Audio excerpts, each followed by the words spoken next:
Nananahimik si Kuyang. Nag-ano pala siya, nagka-cut pala siya, ayan. Kaya pala naka-close kasi pinto, ayan. Pag pinold niya, ito ang magiging pinali pala. Ayan.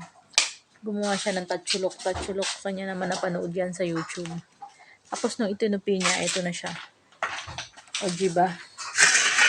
Nag-iingay siya kanina.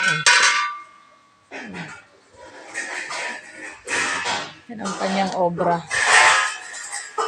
Ayan. Ang panahon.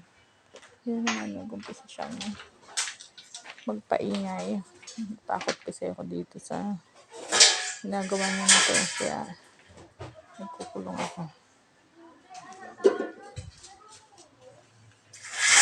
May tila-tilansik na apoy eh.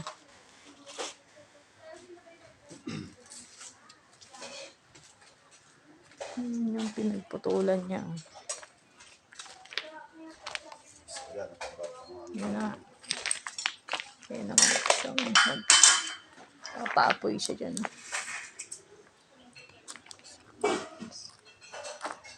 Kaya siyang angle.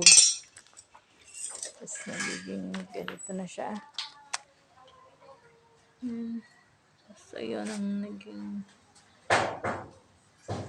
tsura. Weldingin pa daw niya yan. Kasi iniwanan niya tong kanyang binubuting-ting dito. Ito yung kanyang ginagawa. Puro awning yan.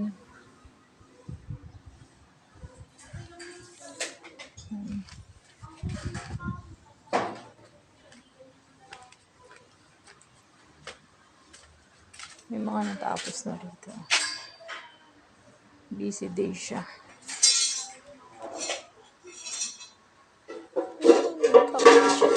Lalayo ako at ako'y natatakot dun sa ginagawa niyang